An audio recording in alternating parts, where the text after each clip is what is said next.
Assalamualaikum warahmatullahi wabarakatuh. Yang terhormat kepada Bapak Syairoji Eskom MM selaku dosen pengampu mata kuliah pengantar teknologi informasi serta teman-teman sekalian yang saya cintai. Perkenalkan, nama saya Daris Muhammad Jaki, biasa dipanggil Daris. Pada kesempatan ini saya akan mempresentasikan rangkuman materi yang telah kita pelajari selama 6 pertemuan.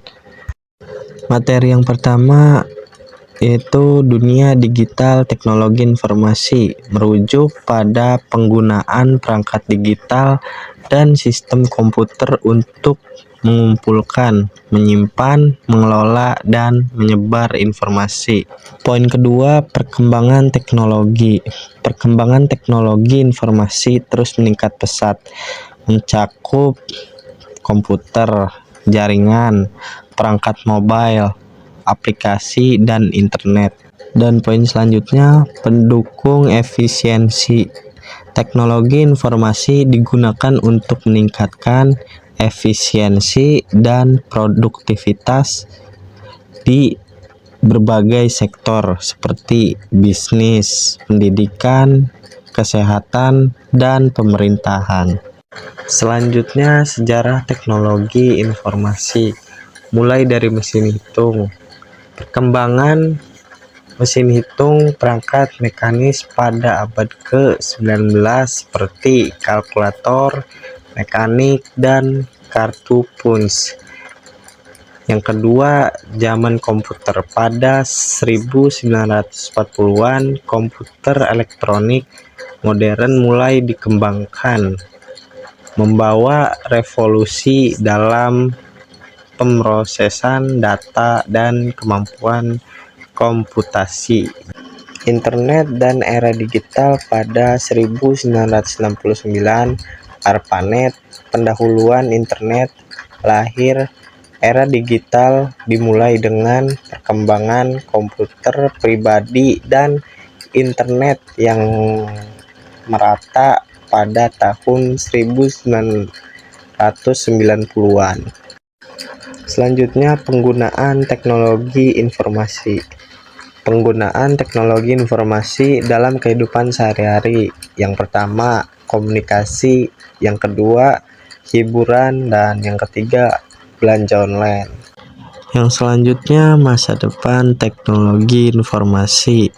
Kecerdasan buatan, yang dimana penerapan akan meningkatkan otomatisasi dan konektivitas dalam kehidupan sehari-hari. Yang kedua, komputasi. Perkembangan kuantum akan mengubah kemampuan komputasi dan mencegah masalah yang saat ini sulit diperpecahkan. Yang ketiga, realitas virtual menghadirkan interaktif yang lebih mendalam di berbagai bidang, termasuk juga pendidikan dan hiburan. Oke, kita lanjut ke materi yang kedua, yaitu komputer adalah alat elektronik yang dapat menerima, menyimpan, mengolah, dan memberikan informasi secara otomatis. Komputer telah mengubah dunia dengan kecepatan dan kemampuan. Komputer terbagi menjadi dua bagian, yaitu satu, komputer analog. Komputer analog adalah sebuah era di mana komputer beroperasi berdasarkan kuantitas nilai, menggunakan sirkuit analog untuk mewakili data. Dan yang kedua, komputer mekanik. Komputer yang menggunakan perpindahan fisik atau mesin untuk melakukan perhitungan. Generasi komputer pertama terbagi menjadi 3 bagian. Yang pertama, komputer tabung vakum. Yang kedua, programmable Rechner. Dan yang ketiga, UNIVAC 1. Generasi komputer kedua juga terbagi tiga. Yang pertama yaitu transistor, dan yang kedua kartu ponsel, yang ketiga komputer arsitektur pipa. Generasi komputer ketiga terbagi menjadi 4. Yang pertama sirkuit terpadu, yang kedua sistem operasi, yang ketiga PC dan personal komputer, yang keempat GUI dan mouse. Dan generasi keempat atau generasi sekarang juga terbagi menjadi 3. Yang pertama perkembangan jaringan, yang kedua teknologi bergerak, yang ketiga computing yang lebih cepat. Oke, kita lanjut ke materi yang ketiga.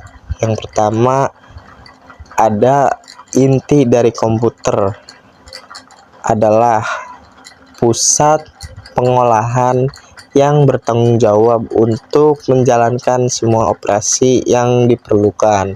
Yang kedua alat input dan output. Yang pertama monitor, yang kedua printer, yang ketiga keyboard, dan yang keempat mouse.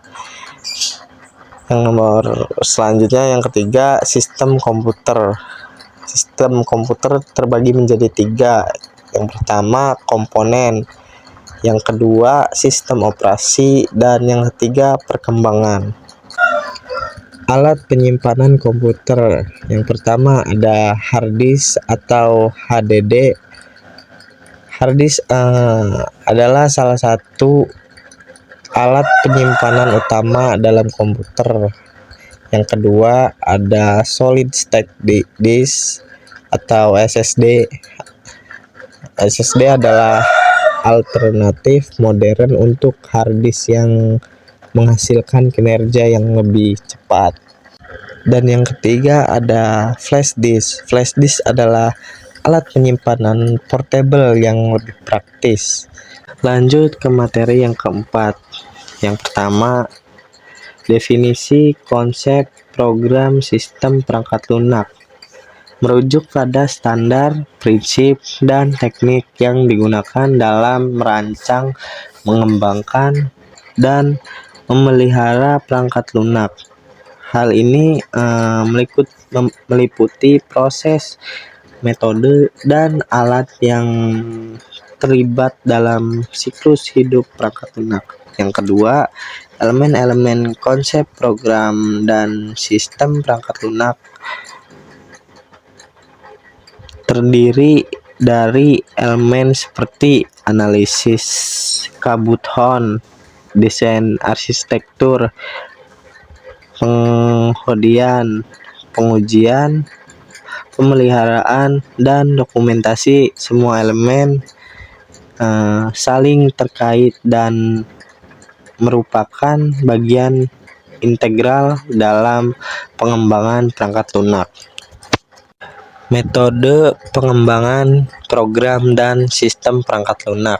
Yang pertama, waterfall, metode pengembangan perangkat lunak yang mengikuti alur linear dan struktur.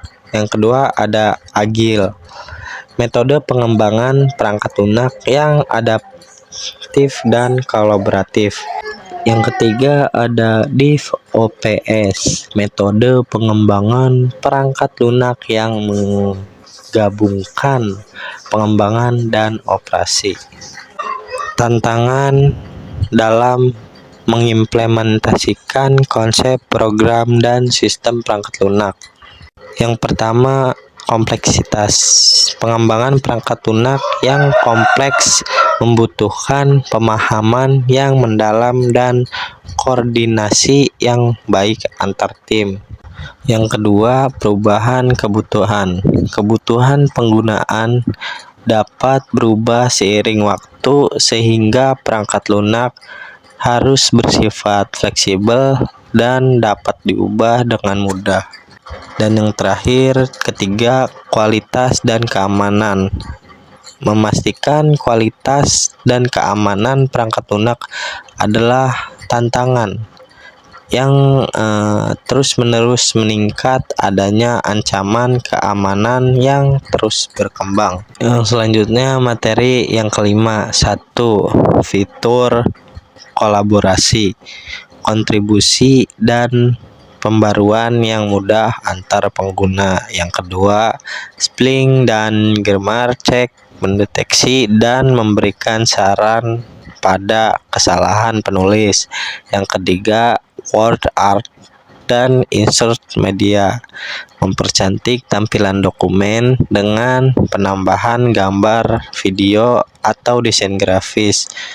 Tools yang menyunting PDF, memudahkan konversi dokumen menjadi format PDF atau sebaliknya.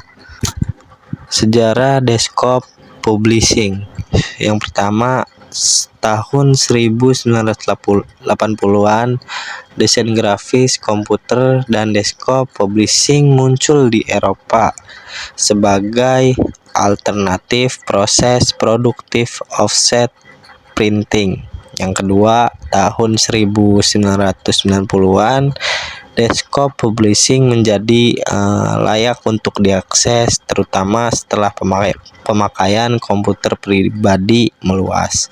Yang ketiga, sekarang banyak perusahaan yang menggunakan perangkat lunak seperti Adobe, InDesign, Quartz Express, dan Microsoft Publisher untuk memproduksi materi cetak yang rapi dan profesional.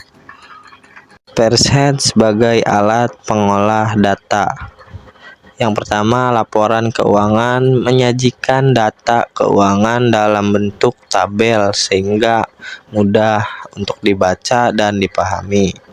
Yang kedua, perencanaan fitness, mencatat jadwal senam dan latihan untuk memantau kemajuan perawatan kesehatan. Yang ketiga, perencanaan proyek, membuat jadwal dan rencana pemenuhan proyek dalam waktu. Software statistik. Yang pertama, SPSS, software untuk pemrosesan data statistik dan analisis data. Yang kedua, Microsoft Excel, software untuk membuat grafik dan tabel serta melakukan pengolahan data yang sederhana. Yang ketiga, ada SAS, software lengkap untuk pemrosesan dan analisis data statistik pada skala besar. Materi yang keenam, nomor 1, komunikasi visual. Komunikasi visual adalah grafik representasi visual dari data atau informasi yang digunakan untuk menyampaikan pesan dengan cara yang menarik dan mudah dipahami.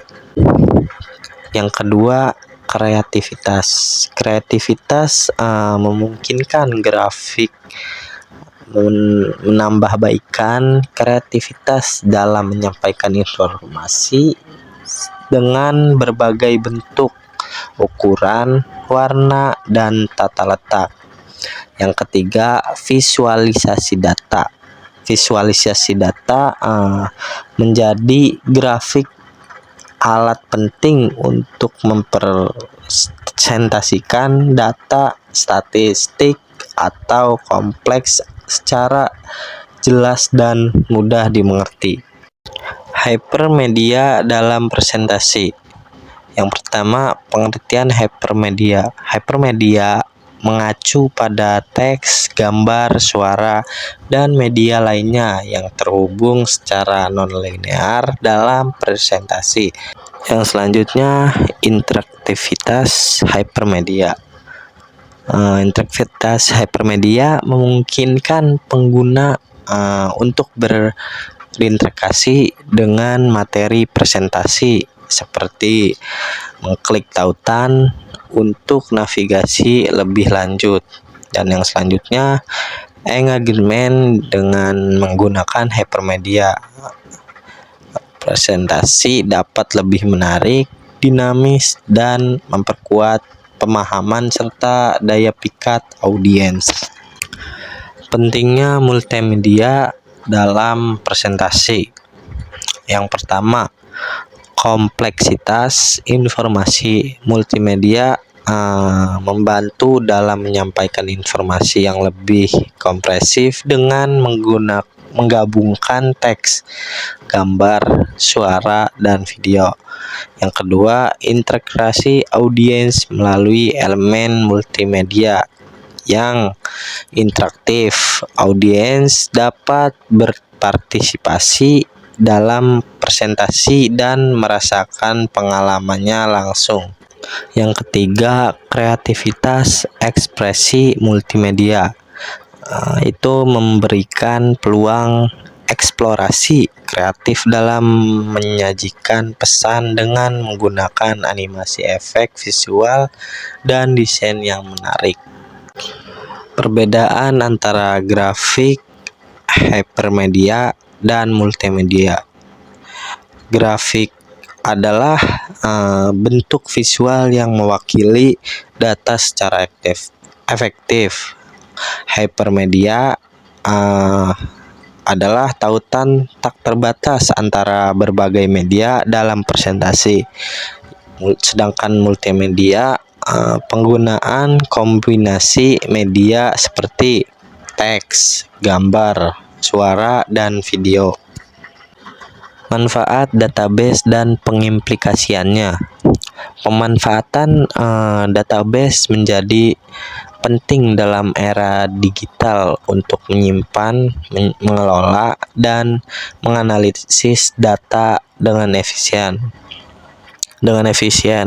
Dalam presentasi ini kita akan menggali lebih jauh tentang penggunaan database dan implikasi yang terkait. Database adalah kumpulan data yang terstruktur, disimpan secara sistematis. Ini mencakup entitas, atribut, dan relasi antara entitas. Database memungkinkan pengguna untuk menyimpan, mengelola, dan mengambil informasi dengan mudah dan cepat, meningkatkan efisiensi dan akurasi bisnis.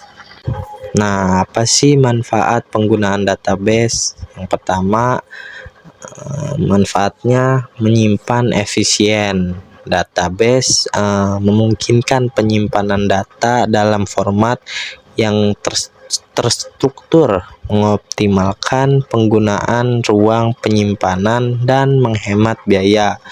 Yang kedua, pemeliharaan data. Database dapat menyediakan fitur untuk memastikan integritas dan keamanan data, termasuk pemulihan data dan cadangan rutin.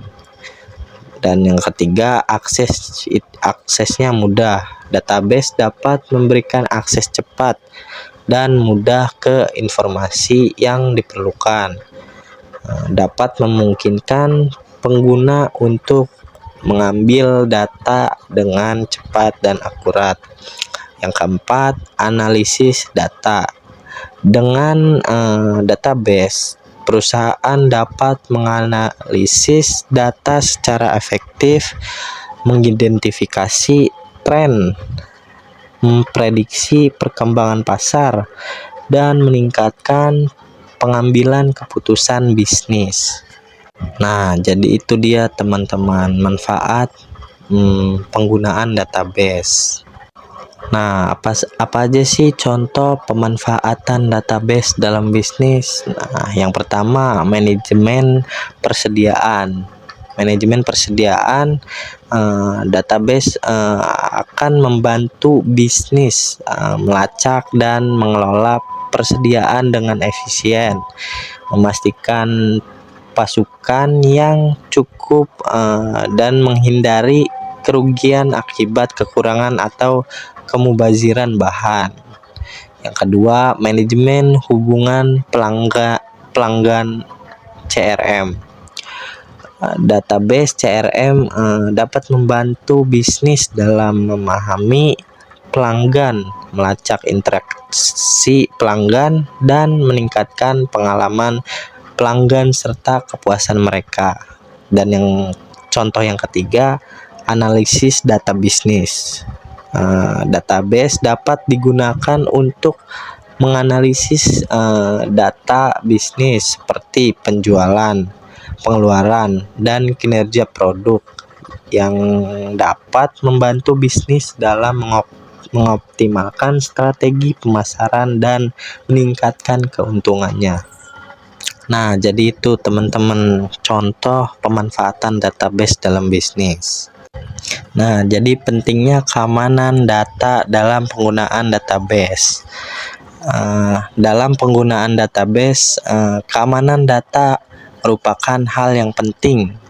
Database harus dilindungi dari akses yang tidak sah, kehilangan data, contohnya kerusakan, dan langkah-langkah penjaga keamanan seperti autentikasi, enkripsi, dan backup rutin harus diimplementasikan untuk memastikan keberlanjutan dan integritas data. Nah, implikasi hukum dalam penggunaan database. Penggunaan database juga terkait dengan implikasi hukum terkait privasi dan perlindungan dari database pribadi. Regulasi seperti General Data Protection Regulation atau GDPR di Uni Eropa menetapkan prinsip perlindungan data yang harus dipatuhi oleh perusahaan yang menggunakan database. Nah, tantangan dalam pengelolaan database. Yang pertama, skalabilitas. Seiring bisnis berkembang, skala dan kompleksitas database juga meningkat. Menyusun strategi skalabilitas yang baik menjadi tantangan tersendiri. Yang kedua, kecepatan dan kinerja. Memastikan kinerja database yang optimal dalam mengakomodasi permintaan yang meningkat dan kebutuhan akses data real time. Yang ketiga, kesesuaian dengan peraturan, mengikuti regulasi terkait privasi, keamanan data, perlindungan konsumen dalam pengelolaan database. Pengembangan database di masa depan. Yang pertama, database terdistribusi, yaitu penggunaan database terdistribusi akan meningkat, memungkinkan data tersedia secara real time, mereduksi risiko kegagalan satu titik. Yang kedua, integrasi dengan kecerdasan buatan AI. Integrasi antara database dan kecerdasan buatan akan semakin berkembang, mengoptimalkan analisis data dan mengambilkan keputusan bisnis. Yang ketiga, lebih terfokus pada keamanan. Keamanan akan menjadi prioritas utama dalam pengembangan dan penggunaan database untuk melindungi data dari serangan cyber. Jadi sekarang kita pengenalan internet yang dibuat oleh Bapak Syairoji MM. Internet adalah jaringan global yang menghubungkan komputer dan perangkat-perangkat digital di seluruh dunia. Ini memungkinkan pertukaran informasi dan komunikasi yang cepat dan efisien. Nah, yang selanjutnya perkembangan teknologi internet. Yang pertama, kecepatan transmisi data. Teknologi internet terus berkembang dengan peningkatan kecepatan transmisi data yang memungkinkan streaming video, konferensi video, dan pertukaran file yang lebih cepat. Yang kedua, perangkat terhubung smartphone, tablet, dan perangkat Internet of Things atau bisa disebut IoT memungkinkan konektivitas internet di mana-mana, memudahkan akses informasi dan komunikasi. Yang ketiga, komputasi awan.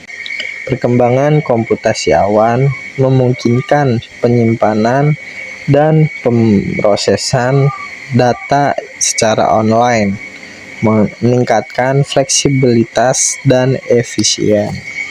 Nah, apa aja sih dampak internet terhadap kehidupan manusia? Yang pertama, akses informasi global. Internet dapat memungkinkan akses cepat ke informasi dan pengetahuan dari seluruh dunia.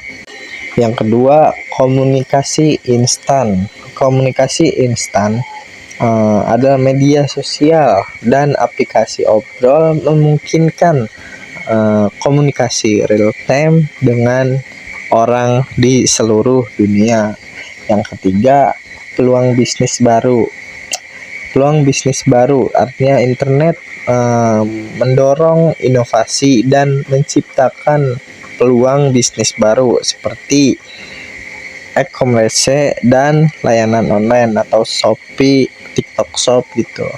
Yang keempat, terbukanya akses pendidikan.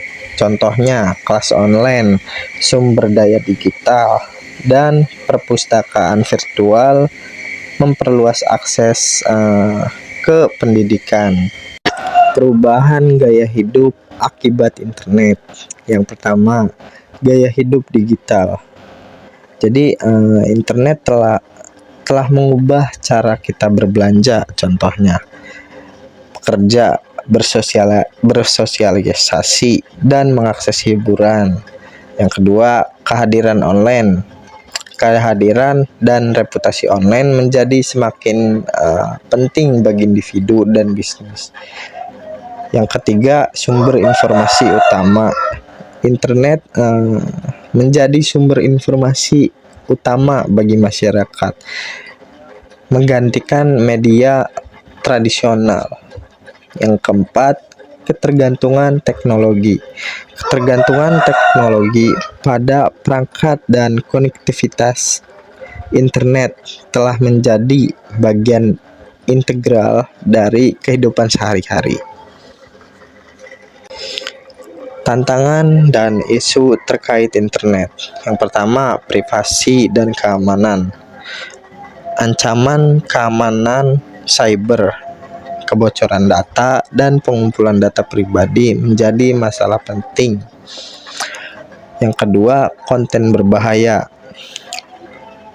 Contohnya penyebaran informasi palsu, konten ekstremis, dan konten dewasa. Itu dapat mempengaruhi pikiran-pikiran kita dan penyalahgunaan perilaku pengguna. Yang ketiga, kesenjangan digital.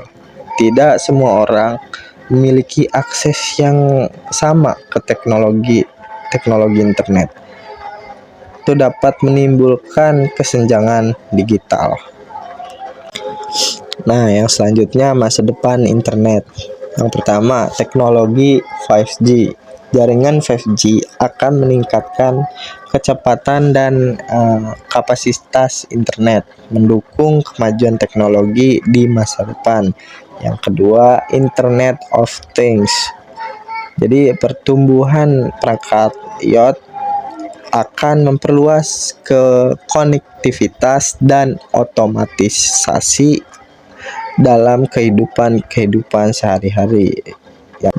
Yang ketiga, kecerdasan buatan. Penerapan kecerdasan buatan akan meningkatkan pengalaman penggunaan dari efisiensi layanan.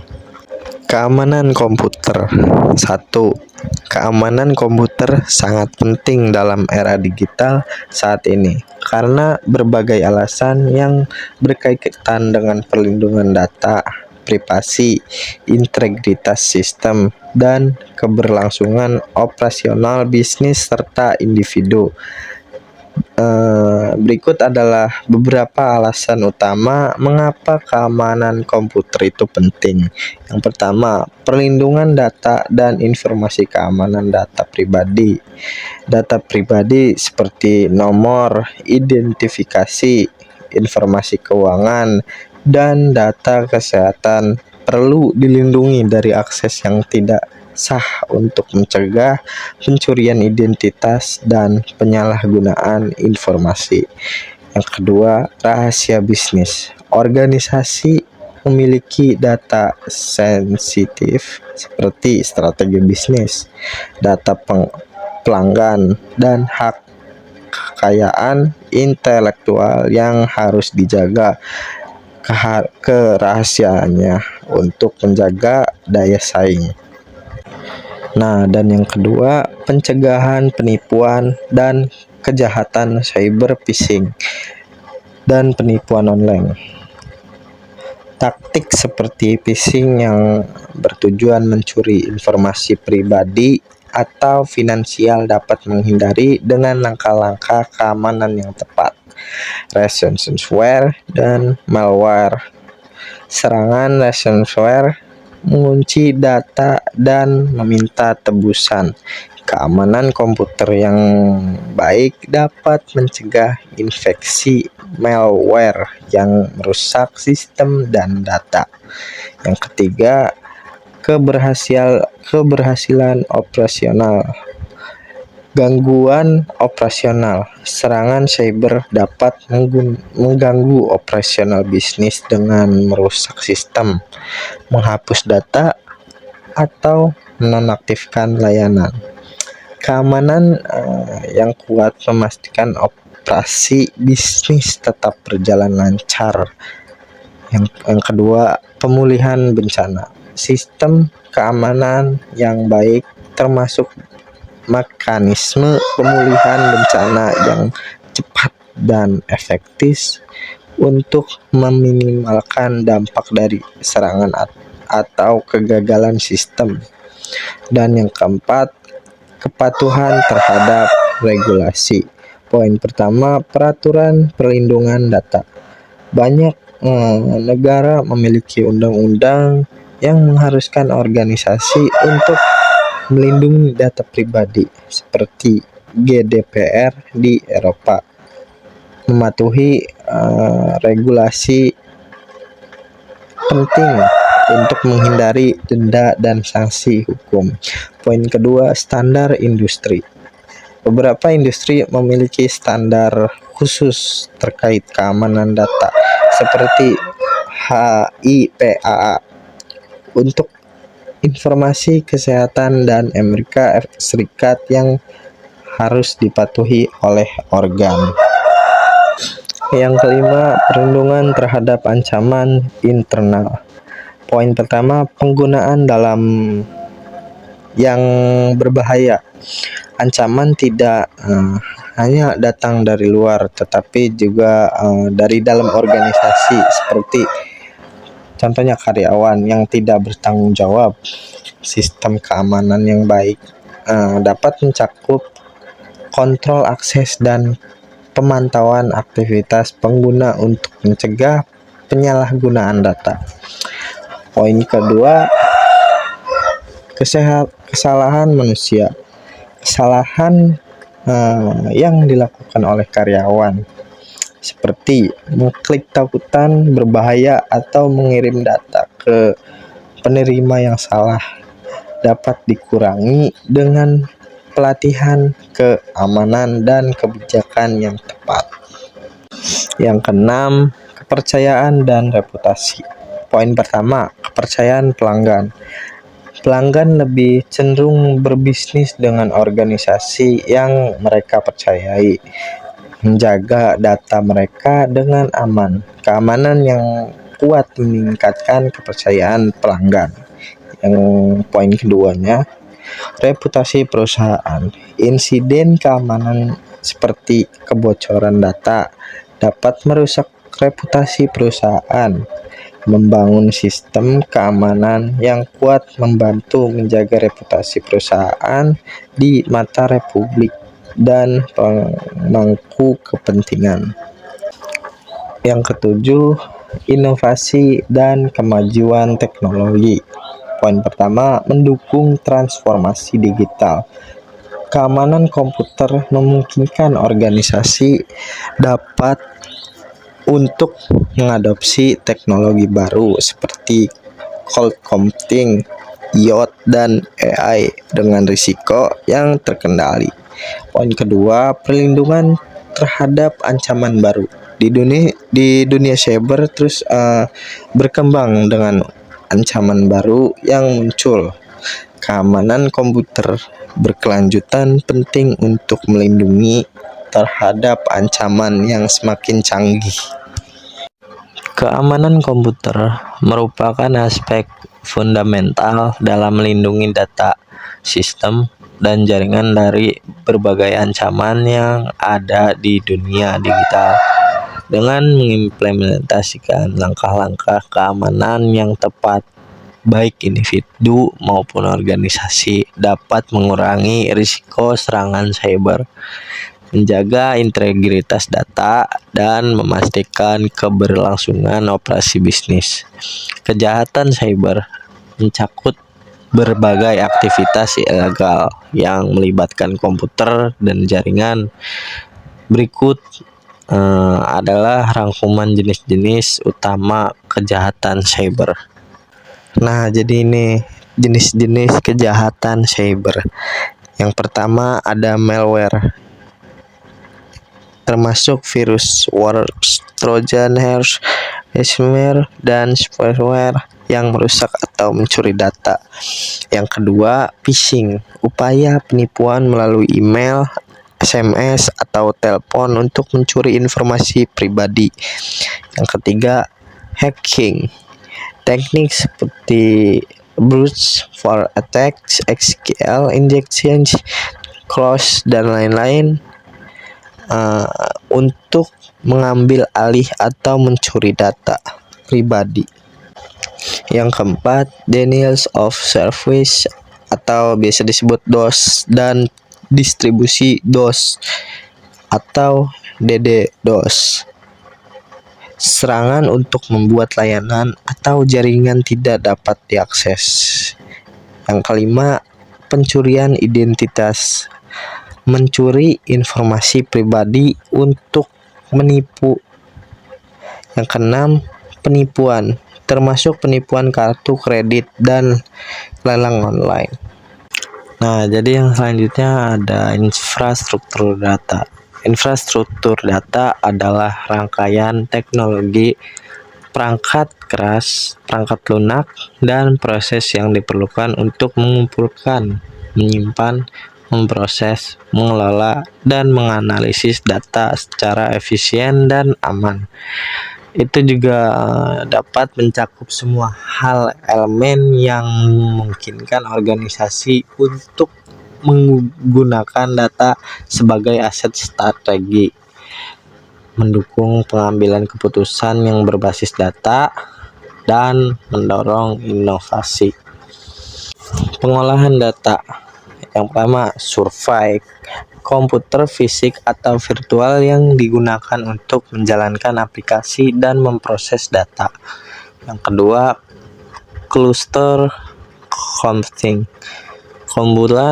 komputer yang bekerja bersama untuk memproses data besar secara paralel, seperti Apache Hadoop dan Apache Spark.